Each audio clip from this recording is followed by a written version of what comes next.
Donc, c'est vrai que si on regarde tes vidéos, il y a beaucoup de hacks, justement, et tu parles pas mal de pub Facebook, tu parles de LinkedIn, tu parles de temps en temps de e-commerce, mais toujours un petit peu sur plein de techniques que toi, tu connais et que les gens connaissent pas trop. Comment est-ce que tu découvres ces techniques? Est-ce que tu les lis autre part? Est-ce que tu tombes dessus?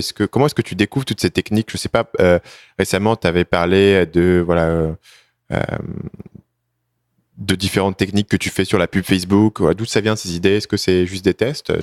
C'est quoi ton process? Alors, il y a beaucoup de tests. Après, il y a toujours des connexions, en fait. Quand tu t'intéresses un peu à tout ça, en fait, tu as différents trucs. Tu as des lectures, effectivement, dans lesquelles voilà, tu as des gens, des grands théoriciens du gros hacking qui ont expliqué des choses. Après, tu peux pas les appliquer telles quelles, mais tu as des petits trucs que tu peux retrouver. Qui serait, par exemple, un grand théoricien du gros hacking? Sean Ellis, par exemple. Enfin, tu as des gens qui ont aidé largement au développement de start-up d'une manière assez considérable.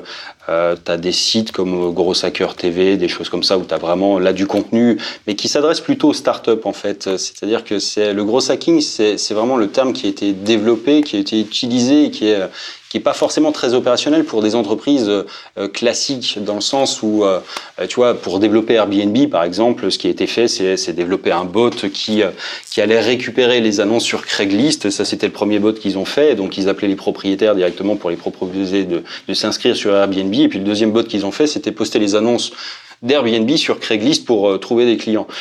Donc ça c'est bien, mais ça c'est pas fait. Enfin, il y a des choses qui sont plus possibles de faire par ailleurs. Il y a des trucs qu'on avait un peu dupliqués sur des sites en France, mais c'est comme le Bon Coin, tu vois, tu peux retrouver des petits bouts de stratégie en te disant voilà que ça pourrait fonctionner comme ça pour tel ou tel business. Après, t'as des logiciels qui permettent de faire des choses qui sont intéressantes. Dans les logiciels, notamment US, il y a beaucoup de créativité sur ce qu'ils peuvent faire. Alors, il y a, tu vois, pour automatiser des lives Facebook, par exemple, des lives Facebook. Moi qui suis en Asie, les lives, c'est compliqué parce que le créneau horaire, il est pas bon, quoi, pour moi. Donc, j'utilise un programme que je mets sur un de mes VPS en France. Et le VPS, il va diffuser en live une vidéo que j'ai enregistrée. Ça peut paraître tout bête comme truc, mais c'est un programme qui le fait tout bêtement, quoi. Donc il y a ça. Après, tu peux, voilà, t'assembles finalement, c'est des connexions, je pense, qui sont un peu. Puis je sais pas, j'ai toujours été un petit peu comme ça dans le côté créatif et raccourci, ouais, je crois. Donc c'est une curiosité naturelle qui est nourrie de l'expérience et du temps. Tu as des choses, je sais pas, j'ai des centaines de notes sur des trucs qui me servent à rien, mais de temps en temps, effectivement, je me rappelle ah tiens, ça me fait penser à tel truc, et effectivement, on pourrait peut-être le tester.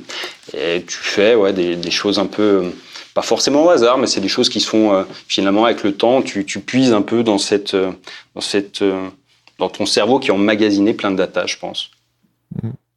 Moi, souvent, la manière dont j'essaye de conceptualiser la création de vidéos actuellement, c'est vraiment trouver en fait deux idées et les mettre ensemble. Donc souvent pour moi, c'est trouver un exemple intéressant. Je prends l'exemple d'une vidéo que j'ai fait récemment qui a vachement bien marché sur ma chaîne. Il y a ce YouTuber qui s'appelle Jake Paul.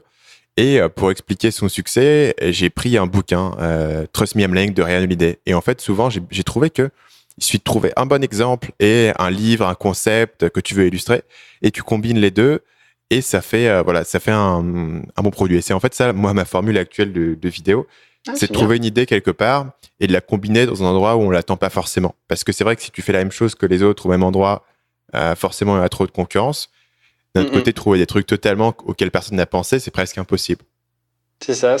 J'ai fait une vidéo il y a pas très longtemps là-dessus. C'était sur comment tu peux utiliser le newsjacking avec justement, enfin, un exemple que j'avais vu passer qui était un marchand de coques de téléphone qui sortait une protection d'écran pour le Galaxy S9 qui n'est pas encore sorti, dont tout le monde parle mais que personne n'a vu. Et donc, du coup, ça ressemblait beaucoup à une belle technique de newsjacking qui avait été mise en place. Et j'en ai fait une vidéo, effectivement, là-dessus, qui est assez conceptuelle. Mais c'est pas forcément... Moi, enfin, du moins, dans les formations, on fait plutôt des choses opérationnelles. C'est-à-dire des choses que les gens peuvent vraiment mettre en place dans leur business. Tu vois, je pourrais, effectivement, là, tu peux partir du newsjacking et dire, voilà, dans ton business, il faudra que tu fasses ça, que tu ailles surveiller tel site, que tu prennes tel type d'angle, comment ensuite tu vas communiquer, quel site tu vas sélectionner pour qu'il relaie ton info. Enfin, tu vois, ça serait plutôt ça. Moi, je fais plutôt dans le plan d'action, dans la formation. Salut, c'est Stan, j'espère que vous avez apprécié cet extrait du podcast Marketing Mania. Bien sûr, vous pouvez retrouver l'ensemble des épisodes du podcast, y compris les instructions sur comment vous abonner sur l'application Apple Podcast ou sur votre téléphone Android en vous rendant sur mon site à l'adresse marketingmania.fr/podcast. Je vous ai mis le lien dans la description de cette vidéo.